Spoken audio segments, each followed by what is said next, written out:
नमस्कार बच्चों, क्या हाल है।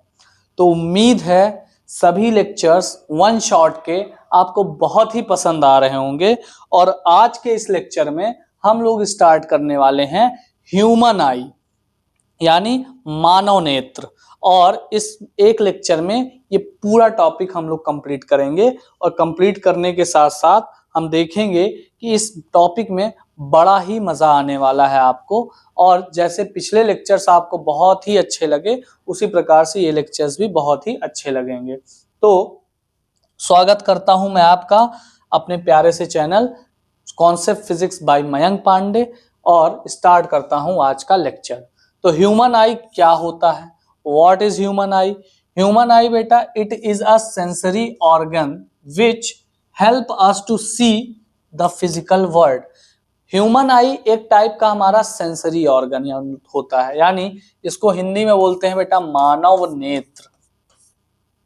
मानव नेत्र।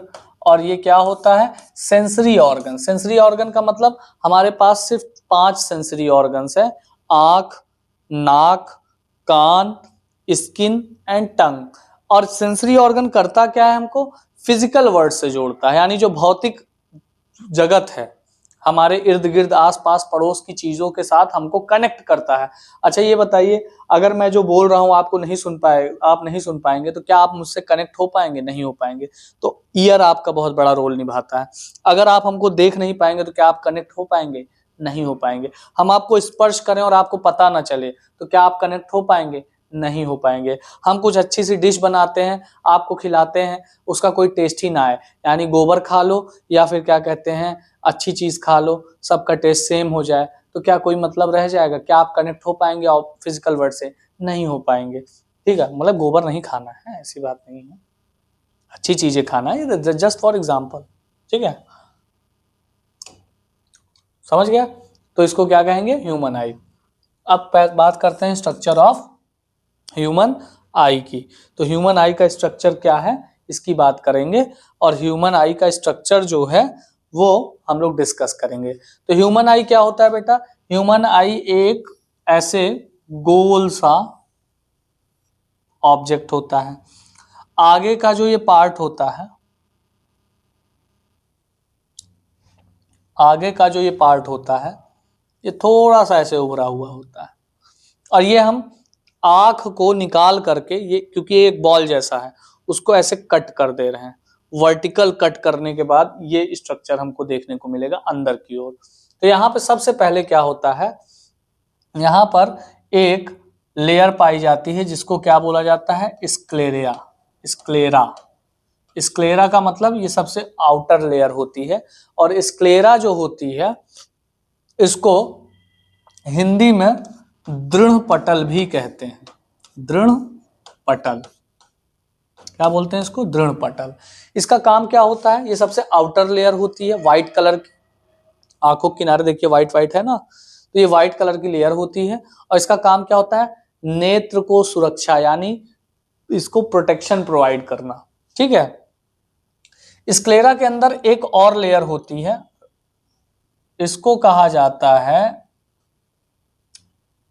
इसको कहा जाता है रक्तक पटल। हिंदी में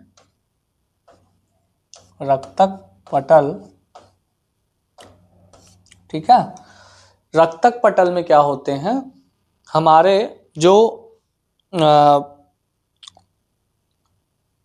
क्या बोलते हैं उसको, कैपिलरीज, ब्लड कैपिलरीज फ्लो करते रहते ताकि हमारे आई को ऑक्सीजन मिलती रहे। अरे भाई, हमारा शरीर का एक एक अंग क्या करता है? किसकी नीड करता है? ऑक्सीजन की। जब हमारे सेल में ऑक्सीजन जाएगा, तब हमने जो खाना खाया उससे जो ग्लूकोज मिला है उसको डाइजेस्ट होगा। डाइजेस्ट का मतलब वो बर्न होगा, और बर्न हो करके वो एनर्जी मिलेगी। जब वो एनर्जी मिलेगी तब तो हमारे ऑर्गन्स काम करेंगे। तो आई को भी तो एनर्जी की जरूरत पड़ती है, तो इस तक भी तो ऑक्सीजन पहुंचना चाहिए। तो ऑक्सीजन पहुंचेगा कैसे? हीमोग्लोबिन के थ्रू। और हीमोग्लोबिन किससे कैसे पहुंचेगा? ब्लड के थ्रू।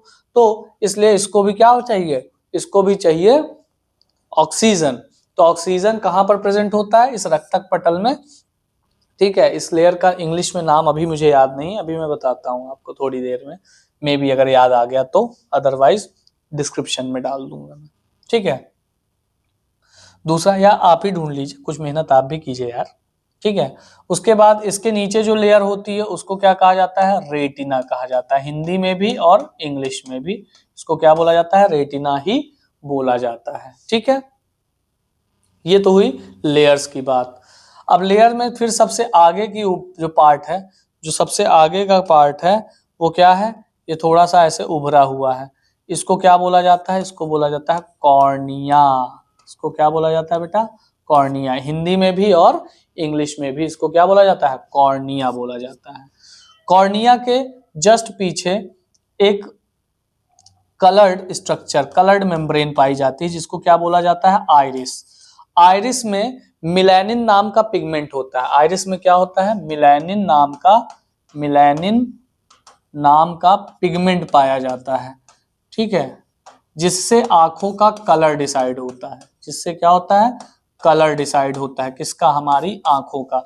जैसे बहुत लोगों का कलर क्या है, ब्लैक कलर की आंखें होती है, बहुत लोगों की ब्राउन कलर की होती है, बहुत लोगों की नीली कलर की होती है, बहुत लोगों की ग्रीन कलर की होती है। तो पिगमेंट मिलेनिन सबसे ज्यादा जिसके अंदर पाया जाएगा, जिसके आंखों के अंदर वो पिगमेंट होगा, वो उसकी आंखें क्या होंगी, ब्लैक कलर की होंगी। जिसमें थोड़ा कम पाया जाएगा उसकी आंखें क्या होंगी, ब्राउन कलर की होंगी। और थोड़ा कम पाया जाएगा तो ब्लू कलर की होंगी, और कम पाया जाएगा तो ग्रीन कलर की होंगी। तो अगर मिलेनिन पिगमेंट जितना कम पाया जाएगा उतनी आंखों का कलर डल होगा, यानी हल्का होगा। तो आप नीली आंखों वाली किसी एक्ट्रेस को जानते ही होंगे जिसका नाम है ऐश्वर्या राय।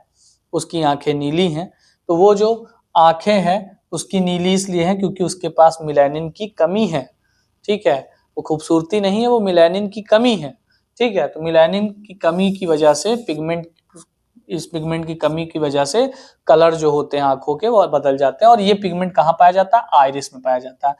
आइरिस के बीचों बीच एक छोटा सा होल होता है, छोटा सा, बहुत छोटा सा नन्ना सा होल होता है, और उस होल को क्या कहा जाता है, प्यूपिल कहा जाता है। आइरिस के बीचों बीच एक छोटा सा होल होता है, उसको क्या कहा जाता है, प्यूपिल कहा जाता है। प्यूपिल को हिंदी में क्या कहा जाता है बेटा, नेत्र तारा, नेत्र तारा, ठीक है। उसके बाद प्यूपिल के जस्ट पीछे प्रोटीन का या फिर लिपिड का बना हुआ एक लेंस होता है। और ये कैसा लेंस होता है बेटा, कॉन्वेक्स लेंस होता है, बाई कॉन्वेक्स लेंस होता है, यानी द्विउत्तल, ठीक है। ये बाई कॉन्वेक्स लेंस होता है। उसके बाद इस लेंस को ऊपर से और नीचे से कुछ एक मसल्स का पीस होता है जो कि पकड़ के रखता है, जिसको क्या कहा जाता है, सिलियरी बॉडी एंड मसल्स। क्या बोला जाता है, ciliary body and muscles. Hindi में इसको कहते हैं सिलियरी पेशियां, सिलियरी पेशियां, सिलियरी पेशियां। उसके बाद आपका इधर आ जाइए, सबसे अंदर वाला जो लेयर होता है उसको रेटिना तो कहा ही जाता है। रेटिना में क्या पाया जाता है, रेटिना पे पाया जाता है ऑप्टिक नर्व का जाल बिछा होता है, जो कि क्या करते हैं, बहुत ज्यादा सेंसिटिव होते हैं, और जैसे ही लाइट इनके ऊपर पड़ती है उसको एब्जॉर्ब करके इंफॉर्मेशन को कहां पर, ब्रेन तक ले जाने का काम करते हैं ये ऑप्टिक नर्व, ठीक है। उसके बाद retinal blood vessel, retinal blood vessel यहाँ पर देखिए फैले हुए होते हैं। बीच में जो एक लिक्विड पाया जाता है इसको कहा जाता है विट्रस ह्यूमर, और इसका जो रिफ्रैक्टिव इंडेक्स होता है 1.31 के 1.03 के लगभग होता है, 1.031 ऐसे ही कुछ डिटेल रहती है, 1.031, हाँ ठीक है, 1.031 इसका रिफ्रैक्टिव इंडेक्स होता है विट्रस ह्यूमर का, ठीक है। तो ये आंखों का क्या है, एक दृश्य है, आंखों का स्ट्रक्चर का एक बात है। अब यहाँ पर दो पॉइंट्स होते हैं, देखो यहाँ पर एक पॉइंट होता है, इस पॉइंट को कहा जाता है येलो स्पॉट, येलो स्पॉट। और एक स्पॉट यहाँ पर होता है, इसको कहा जाता है blind spot, blind spot. Yellow spot क्या होता है, यहाँ पर सबसे ज्यादा सेंसिटिव जगह है, यहाँ पर अगर इमेज बनती है तो बहुत ही क्लियर दिखाई पड़ती है। ब्लाइंड स्पॉट पर अगर इमेज बनती है तो क्लियर नहीं दिखाई पड़ती। मतलब कितनी भी अच्छी इमेज बन जाए, कितनी भी अच्छी इंटेंसिटी की इमेज बन जाए, ब्लाइंड स्पॉट पे आपको इमेज बनी तो नहीं दिखाई पड़ेगी। ब्लाइंड स्पॉट को कहते हैं अंध बिंदु, अंध बिंदु हिंदी में। और येलो स्पॉट को कहा जाता है पीत बिंदु। क्या कहा जाता है बेटा? पीत बिंदु। क्लियर? तो ये येलो स्पॉट, ये ब्लाइंड स्पॉट। क्लियर है? अच्छा, रेटिना पर दो टाइप के सेल्स भी पाए जाते हैं। एक को कहा जाता है rod shape cell, rod shape cell, और एक को कहा जाता है cone shape cell, cone shape cell. ठीक है, हिंदी में इसको कहा जाए तो इसे कहते हैं दंडाकार, दंडाकार कोशिका, और इसको कहते हैं शंक्वाकार कोशिका, शंक्वाकार कोशिका, शंक्वाकार कोशिका, कोन शेप सेल। क्लियर है इतनी बात? तो ये जो है ह्यूमन आई का स्ट्रक्चर है। ठीक, आगे चलते हैं। Power of accommodation.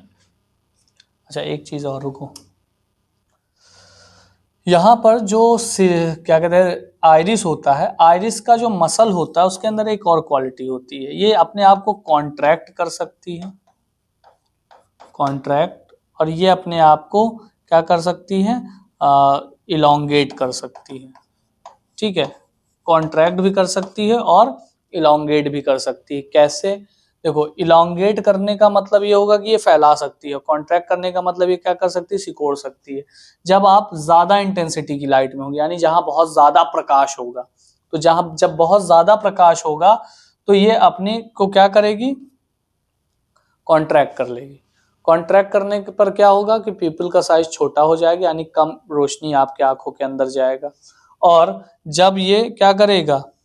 जब ये इलोंगेट होगा तो ये क्या करेगा? साइज को बड़ा कर लेगा। ये कब होता है? जब जहां पर अंधेरा होता है, यानी लाइट की इंटेंसिटी बहुत कम होती है, तो वहां पर आपको ये क्या करता है? इस अपनी साइज को इंक्रीज कर लेता है। क्लियर है इतनी चीज? ठीक है, अब आगे आते हैं। Power of accommodation. Power of accommodation क्या कहलाता है? इसको हिंदी में बोलते हैं नेत्र की समंजन क्षमता, समंजन क्षमता, नेत्र की समंजन क्षमता। अब क्या होता है?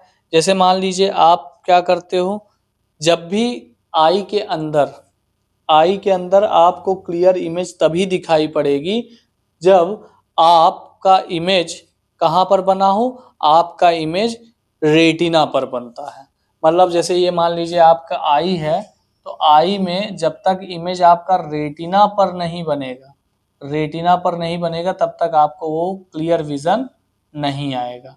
ठीक है, तो नेत्र क्या करता है? अब यहाँ पर नेत्र के अंदर, आपके आंखों के अंदर क्या होता है? एक लेंस लगा होता है, लेंस लगा होता है, इसको सिलियरी मसल से ऐसे बांध के रखा गया है। अब जब आप इनफाइनाइट पर देख रहे हो, इनफाइनाइट पर देख रहे हो, तो इनफाइनाइट से आने वाली रे जो होती हैं वो लेंस क्या कहाँ पर फोकस करता है? फोकस पे। तो इस समय लेंस की फोकल लेंथ क्या है? लेंस और रेटिना के बीच की डिस्टेंस, ये आपकी क्या हो जाएगी? Focal length. बट अब अगर आप कहीं पास देखने लगोगे तो इसका इमेज, लेंस को अपनी फोकल लेंथ को क्या करना पड़ेगा? डिक्रीज करना पड़ेगा। लेंस को अपनी फोकल लेंथ डिक्रीज करना पड़ेगा, तभी इस ऑब्जेक्ट की इमेज कहाँ पर बनेगी? रेटिना पर बनेगी। तो जो लेंस होता है वो अपने आप फोकल लेंथ अपनी एडजस्ट कर लेता है। जो हमारे आंखों के अंदर बाई कॉन्वेक्स लेंस लगा हुआ है वो अपने से ही अपनी फोकल लेंथ को क्या कर सकता है? बढ़ा सकता है या फिर घटा सकता है। तो इस क्षमता को, यानी इस पावर को ही क्या कहा जाता है? पावर ऑफ एकोमोडेशन, यानी नेत्र की समंजन क्षमता। तो जब जो हमारा नेत्र होता है यानी हमारा ह्यूमन आई होता है वो खुद से ही अपनी पावर को या तो इंक्रीज कर सकता है या तो डिक्रीज कर सकता है, यानी फोकल लेंथ को बढ़ा भी सकता है और घटा भी सकता है। तो इसको कहा जाएगा power of accommodation, power of accommodation. Clear है? और ये होता किससे है? ये सिलियरी मसल्स, सिलियरी बॉडी जो होती है जब वो प्रेशर अप्लाई करती है लेंस पर तो लेंस मोटा हो जाता है। जब मोटा हो जाता है तो फोकल लेंथ बढ़ जाती है। जब प्रेशर हटा देता है तो क्या होता है? फोकल लेंथ डिक्रीज कर जाता है। ठीक है, तो सबसे रिलैक्स पोजीशन कब होगी? जब आप इनफाइनाइट पर देख रहे हो, ये रिलैक्स कंडीशन है। रिलैक्स का मतलब जब आप इनफाइनाइट डिस्टेंस पर देखते हो तो आपकी सिलेरी मसल्स को बिल्कुल भी काम नहीं करना पड़ता है, वो एकदम रिलैक्स पोजीशन होता है। इसीलिए पास में देखने से आंखें जल्दी खराब होती। आप फोन देखते हो, आप मोबाइल फोन देखते हो, आप टैबलेट देखते हो, आप कंप्यूटर स्क्रीन देखते हो, आप लैपटॉप्स देखते हो, तो इस सब देखने से क्या होता है? आपकी सिलेरी मसल्स को बहुत ज्यादा वर्क करना पड़ता है, जिसकी वजह से आपकी आंखें थोड़ी जल्दी खराब हो जाती हैं। ठीक है, तो image formation by human eye. Human आई से इमेज फॉर्मेशन कैसे होगा? देखिए, ऐसे आपका ह्यूमन आई है मान लीजिए, ठीक है, ये है डायग्राम, थोड़ा सा मैं गलत बना रहा हूँ। एक सेकेंड।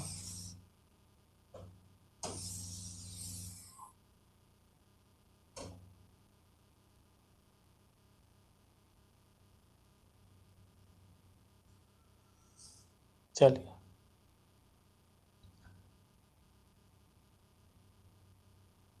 कोशिश करता हूँ। चलिए ठीक है, फिर भी अब इसको थोड़ा सा आगे से इतना मिटा दीजिए। ये आपका ह्यूमन आई का वो है गोला, यहाँ से ये आपका क्या है? कॉर्निया। ये आपका क्या रखा हुआ है? लेंस। यहाँ पर आपने एक ऑब्जेक्ट रखा, ठीक है। अब यहाँ से क्या हुई? एक रे ऑफ लाइट गई, एक रे ऑफ लाइट गई, ये कहाँ से होके जाएगी? फोकस से होके जाएगी, फोकस से होके जाएगी। और एक रे ऑफ लाइट ऐसे जाके मिल गई, तो ये क्या बन गया? इमेज बन गया। तो आंखों के अंदर जो इमेज बनता है वो क्या होता है? ये देखो, ये क्या है? ए बी है, और ये क्या बन गया? ए प्लस ए डैश बी डैश, ये इमेज बन गया। तो इस तरीके से आपका इमेज फॉर्मेशन होता है ह्यूमन आई के अंदर। और ये जो ए डैश और बी डैश है, एक्चुअली ये ए डैश और बी डैश इस ऑब्जेक्ट का इमेज है। तो इस ऑब्जेक्ट का जो इमेज होता है ए डैश बी डैश, यही आपका ए बी का इमेज बनता है। कहाँ पर? रेटिना पर। अब ये नर्व के द्वारा क्या किए जाएंगे? एक्सेप्ट किए जाएंगे और इन्फॉर्मेशन दिमाग तक पहुंचा दी जाएगी। दिमाग इनको फिर से क्या करेगा? सीधा करके हमको दिखा देगा। तो आंखों के अंदर जो हमारा इमेज बनता है वो उल्टा बनता है, हमेशा इन्वर्टेड इमेज बनती है। और ये तो हमारे दिमाग की कहानी है कि वो इसको सीधा करके दिखा देता है। रेंज ऑफ विजन देखिए क्या होता है। ये मान लीजिए हमारी ह्यूमन आई है। हमारी ह्यूमन आई का एक मैक्सिमम पॉइंट होता है। मैक्सिमम पॉइंट का मतलब जहां तक वो देख सकता है क्लियरली, ये होता है स्वस्थ आंख के लिए इनफाइनाइट। रेंज ऑफ विजन को कहते हैं दृष्टि विस्तार, दृष्टि विस्तार, दृष्टि विस्तार।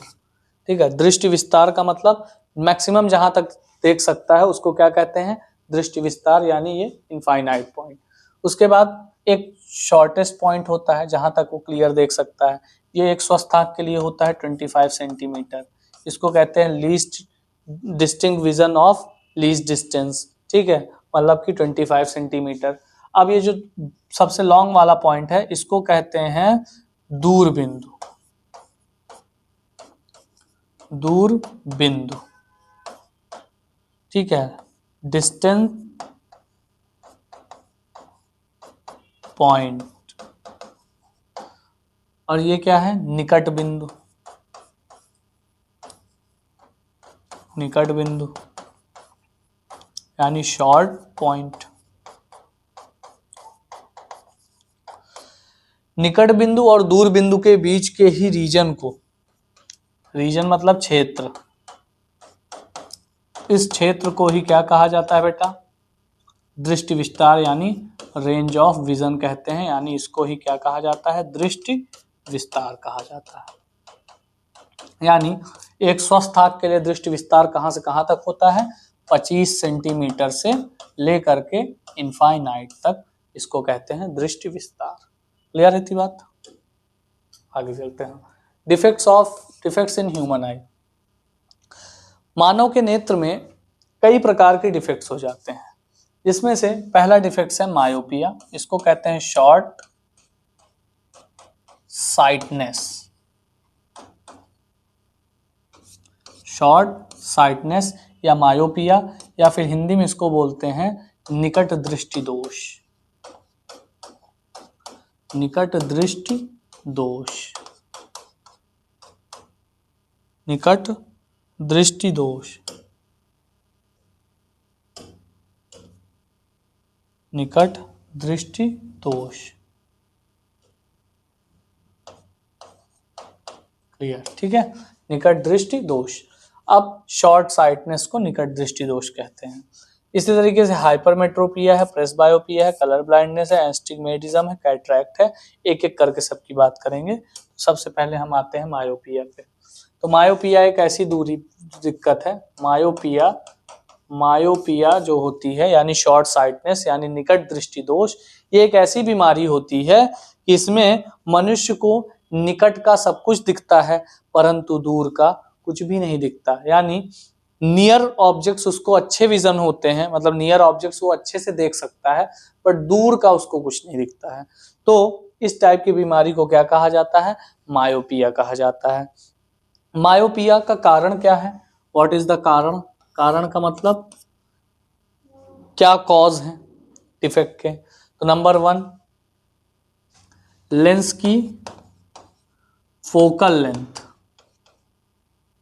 लेंथ का डिस्टर्ब हो जाना, लेंस की फोकल लेंथ डिस्टर्ब हो जाती है, या फिर आपका जो स्क्लेरा है यानी जो नेत्र गोलक है वो इलोंगेट हो जाता है। क्या हो जाता है? इलोंगेट हो जाता है, जिसकी वजह से जो इमेज होती है वो रेटिना पे ना बन करके रेटिना के पहले बनने लगती है, रेटिना के पहले बनने लगती है। तो इस बीमारी को क्या कहा जाता है? मायोपिया। इसमें मनुष्य को दूर का क्लियर विजन नहीं होता है। मनुष्य को दूर का क्लियर विजन नहीं होता है तो हमें इसका क्या करना चाहिए? निवारण करना चाहिए।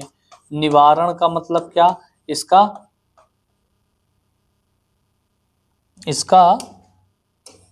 निवारण करना चाहिए। ठीक है, निवारण मतलब इसका करेक्शन करना चाहिए। तो करेक्शन में क्या करेंगे? करेक्शन में हम लोग एक ऐसे लेंस का उपयोग करेंगे जो क्या करे? रेज को थोड़ा फैला दे, ताकि ये जो पहले इमेज बन रही है ये जा करके एकदम प्योर रेटिना पर बन जाए। तो कैसे बनाएंगे? देखिए,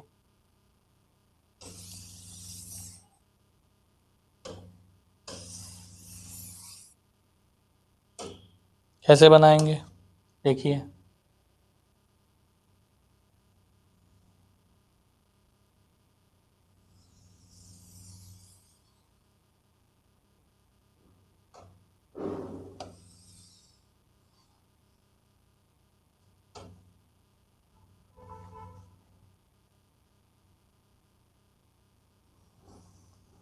ठीक है, ये आपने लिया, यहाँ पर आपने कॉर्निया बनाया, ये आपका लेंस है। ठीक, यहाँ पर एक ऑब्जेक्ट रख दिया, ये ले गई और ये आगे यहाँ पर मिल गई, इसका इमेज बन गया रेटिना से पहले। अब आपने क्या किया? आपने एक रास्ते में एक कॉनकेव लेंस रख दिया कुछ डेफिनेट। तो ये क्या करेगा? रे को थोड़ा सा फैला देगा। फैलाने के बाद जब फिर से ये क्या करेगा, इस लेंस के द्वारा अट्रैक्ट हो, फिर से कन्वर्ज कराई जाएगी, तो अब ये कहाँ पहुंचा देगी, एकदम रेटिना पर, और वस्तु, उस व्यक्ति को वो वस्तु दिखने लगेगी। क्लियर है? तो इस तरीके से आप इसको क्या करेंगे, करेक्ट कर देंगे। तो मायोपिया का करेक्शन कैसे होता है, मायोपिया का करेक्शन कॉनकेव लेंस से होता है, याद रखिएगा। ठीक है, कॉनकेव लेंस से होता है। क्लियर है इतनी बात? Is that clear?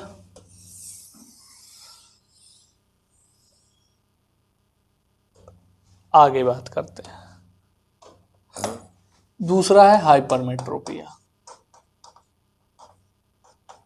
Hypermetropia, hypermetropia, इसको लॉन्ग साइटनेस, लॉन्ग साइटनेस, या फिर हिंदी में दूरदृष्टि दोष, दूरदृष्टि दोष भी कहते हैं। ठीक है, दूरदृष्टि दोष भी कहते हैं। अब इसमें क्या होता है, मनुष्य को दूर का तो दिखता है परंतु निकट का नहीं दिखता। मायोपिया में एक्चुअली क्या था कि एक सर्टेन जगह तक तो दिखता है बट उसके बाद का नहीं दिखता। इसका मतलब उसका क्या होता है, फार पॉइंट जो होता है, यानी जो दूर बिंदु होता है, लॉन्ग पॉइंट या फार पॉइंट जो भी कह लीजिए, फार पॉइंट जो होता है या नियर फार पॉइंट, उसका क्या होता है, इनफाइनाइट से घट करके किसी सर्टेन वैल्यू यानी 70 मीटर, 50 मीटर, 80 मीटर पे आ जाता है। यानी 70 मीटर के बाद उसको कुछ नहीं दिखेगा। ये कहाँ होता था, मायोपिया। लेकिन हाइपरमेट्रोपिया में कहानी बदल जाएगी। यहाँ पे दूर का उसको सब कुछ दिख रहा है, यानी उसका फार पॉइंट एकदम टनाटन है। ठीक है, मतलब उसका दूर बिंदु यानी फार पॉइंट एकदम मस्त है, कोई दिक्कत नहीं। बट नियर पॉइंट जो 25 सेंटीमीटर पे होना चाहिए था, ये बढ़ करके हो गया है, पता चला 50 सेंटीमीटर, यानी या फिर 2 मीटर, 4 मीटर, 15 मीटर, पास का नहीं देख पा रहा है। तो जब पास का नहीं देख पा रहा है तो इस टाइप की बीमारी को क्या कहेंगे, लॉन्ग साइटनेस या दूर दृष्टि दोष। ठीक, दूर दृष्टि दोष। अब इसमें क्या होता है, इसका नियर पॉइंट बिगड़ जाता है, नियर पॉइंट डिस्टर्ब हो जाता है। अब नियर पॉइंट डिस्टर्ब हो जाता है तो इस वजह से क्या होता है कि पास की चीजें नहीं दिखती हैं और दूर की चीजें एकदम अच्छे से दिखती हैं। क्लियर? अच्छा, आगे चलते हैं। अब इसको सही कैसे करोगे, मतलब इसमें कारण क्या है इसका,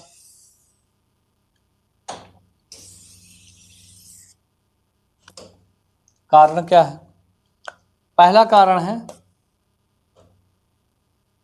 पहला कारण है वही फोकल लेंथ या वो नेत्र की समंजन क्षमता होती है ना, power of accommodation, power of accommodation weak हो जाना।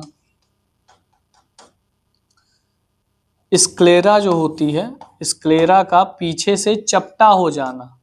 स्क्लेरा क्या होती है, पीछे से चपटी हो जाए तो भी ये प्रॉब्लम अराइज हो जाती है। तो स्क्लेरा जो है पीछे से चपटा हो जाना। तो इससे क्या होता है, आपका जो इमेज होता है वो बनना चाहिए था यहाँ बट बनता है यहाँ पर, यानी पीछे की ओर बन जाता है, यानी बाहर निकलने लगता है इमेज। तो इसको करेक्ट करने के लिए आपको क्या करना पड़ता है, इसको करेक्ट करने के लिए आपको एक ऐसे लेंस की आवश्यकता होती है जो रेज को क्या कर दे, कन्वर्ज कर दे। ठीक है, तो इसलिए इसको करेक्ट करने के लिए हम लोग को यूज करना पड़ता है कॉन्वेक्स लेंस। कॉन्वेक्स लेंस अब कैसे, वो भी देखते हैं। तो कॉन्वेक्स लेंस का यूज कैसे करोगे,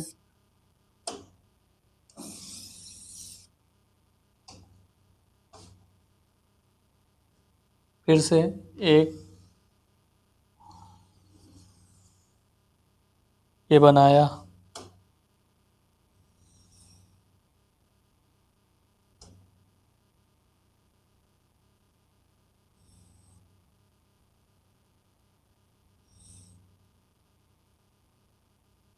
बड़ा गंदा डायग्राम है, बिल्कुल भी अफोर्ड नहीं कर पाएंगे इसको हम लोग। ओफो,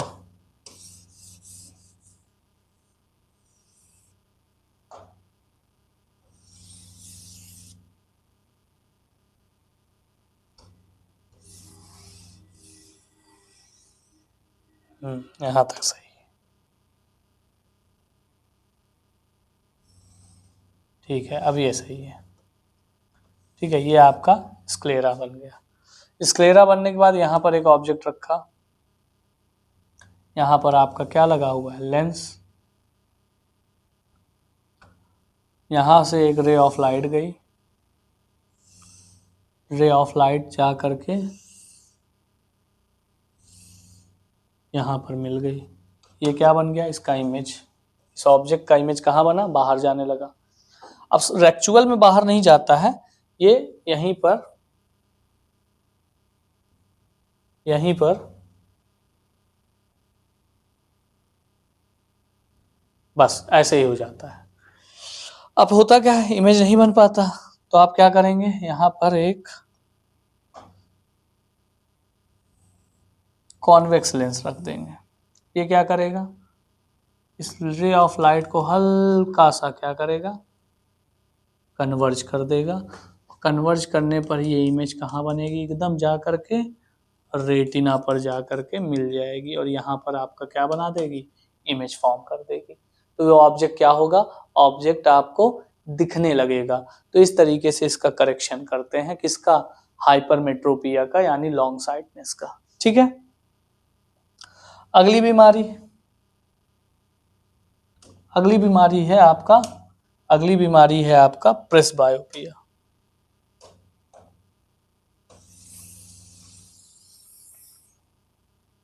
अगली बीमारी है आपका प्रेसबायोपिया। प्रेसबायोपिया को क्या कहते हैं, प्रेसबायोपिया को ओल्ड साइटनेस भी बोलते हैं, और इसको जरा दृष्टि दोष कहते हैं। जरा दृष्टि दोष कहा जाता है, किसमें, जरा दृष्टि दोष कहा जाता है हिंदी में। ठीक है, तो इस बीमारी में हाइपरमेट्रोपिया और मायोपिया दोनों प्रकार की दिक्कत हो जाती है। ना तो आदमी को दूर ही का दिखता है, ना तो पास का ही दिखता है, मतलब उसका नियर पॉइंट, फार पॉइंट सब खराब हो जाता है। और इस बीमारी को दूर करने के लिए बाईफोकल लेंस यानी द्विफोकसी लेंस का उपयोग करना पड़ता है, जो एक तरफ से क्या हो, कॉन्वेक्स हो, और दूसरी तरफ से क्या हो, कॉनकेव हो। कुछ बाईफोकल लेंस ऐसे होते हैं, देख लीजिए, ऐसे, ठीक है, या फिर ऐसे, ये बाईफोकल लेंस है। ठीक है, एक तरफ से कॉन्वेक्स होता है, एक तरफ से कॉनकेव। ठीक, ये बाईफोकल लेंस होते हैं। तो प्रेसबायो को दूर करने के लिए बाईफोकल लेंस। अगला है कलर ब्लाइंडनेस। अभी मैंने आपको बताया था कि रेटिना पर दो क्या पाए जाते हैं, रेटिना पर दो टाइप के सेल पाए जाते हैं। एक तो होता है रॉड शेप सेल, और एक होता है cone shape cell. Rod shape cell जो होते हैं, कलर ब्लाइंडनेस को हिंदी में कहते हैं बेटा वर्णांधता। ठीक है, वर्णांधता। तो वर्णांधता जो है क्या होता है, रॉड शेप सेल क्या करता है, इंटेंसिटी डिटेक्ट करता है लाइट की। कोन शेप सेल क्या करता है, वेवलेंथ डिटेक्ट करता है। वेवलेंथ मतलब क्या, कलर। ठीक है, तो कभी कभी क्या होता है कि कुछ इंसानों के रेटिना पर कुछ कोन शेप सेल की कमी हो जाती है, जिसकी वजह से वो कुछ सर्टेन कलर्स नहीं पहचान पाता। तो जब वो कुछ सर्टेन कलर्स नहीं पहचान पाता, तो इस बीमारी को क्या कहा जाता है, कलर ब्लाइंडनेस यानी वर्णांधता। वर्ण मतलब कलर यानी रंग, अंधता मतलब अंधा। तो एक किसी पर्टिकुलर कलर के लिए वो अंधा हो जाता है, यानी वो कलर उसको वो नहीं देख पाता। तो इस टाइप की बीमारी को क्या कहते हैं, कलर ब्लाइंडनेस। इसका कोई करेक्शन नहीं है, तो ये सही नहीं हो सकता। अगला है एस्टिग्मेटिज्म। एस्टिग्मेटिज्म क्या होती है कि ये एक ऐसी बीमारी है जिसमें लोगों को बहुत बारीक चीजों में डिफरेंस नहीं पता चलता। जैसे आप माइन्यूट चेक वाली शर्ट पहन लीजिए, तो आप उसमें कई कलर्स हो, नीला, पीला, लाल, गुलाबी के चेक अलग अगल बगल बने हो, तो इंसान को एक दूसरे के अंदर घुसे हुए, यानी उनकी बाउंड्रीज क्लियर विजन नहीं होती। जैसे मान लीजिए आपने ये चेक एक शर्ट लिया, उसमें ऐसे ऐसे खाने बने हैं, ठीक है। अब ये क्या है, ये अलग कलर का है, ये अलग कलर का है, ये अलग कलर का है, ये अलग कलर। तो जब आदमी उसको देखेगा ना, तो उसको इसकी बाउंड्री जो है ना, कलर की जो बाउंड्री है, ये अलग से उसको नहीं दिखेगी। ये कलर इसमें घुसा हुआ नजर आएगा, ये इसमें, ये इसमें, ये इसमें, सब एक दूसरे के अंदर ऐसे मिक्सअप होकर के नजर आएंगे, हल्के हल्के बाउंड्रीज से अंदर, यानी बाउंड्री कलर क्लियर विजन नहीं होता है। तो इस बीमारी को क्या कहते हैं, एस्टिग्मेटिज्म कहा जाता है, ठीक है। अगला है कैटरैक्ट, इसको कहते हैं मोतिया बिंदु। ये क्या होता है, आई लेंस के ऊपर एक परत चढ़ जाती है, गंदगी आ जाती है, जिसकी वजह से आपका जो विजन होता है वो धुंधला हो जाता है। तो इस बीमारी को कैटरैक्ट कहते हैं। इसको कहते हैं मोतिया बिंदु, हिंदी में मोतिया बिंदु। और इस बीमारी को दूर करने के एक ही उपाय है, ऑपरेशन। अगर ऑपरेशन करा लेंगे तो ये बीमारी ठीक हो जाएगी, विजन आपका क्लियर हो जाएगा। तो आज के इस चैप्टर में सिर्फ इतना ही था, human I and colourful world में सिर्फ इतना ही है, और आपको इससे ज्यादा कुछ पढ़ने की जरूरत है नहीं इस चैप्टर में। इस चैप्टर से एक दो क्वेश्चन ही आएंगे जो कि मायोपिया हाइपरमेट्रोपिया पे होंगे, या फिर आपका पावर ऑफ एकोमोडेशन पे होगा, या फिर एक लंबा क्वेश्चन अगर बनता है तो वो होगा स्ट्रक्चर ऑफ ह्यूमन आई से, जो कि पहला टॉपिक था। बाकी इस चैप्टर से कुछ ज्यादा खास आपको पढ़ना नहीं है, बस इतने टॉपिक्स आपके लिए सफिशिएंट है इस चैप्टर से। तो बहुत बहुत थैंक यू। जितना चाहे आप इस चैप्टर को पढ़िए, लोगों के साथ शेयर कीजिए, दोस्तों के साथ शेयर कीजिए, और जल्दी से हमारे इस प्यारे से चैनल को ग्रो करवाने में हमारी सहायता कीजिए। धन्यवाद।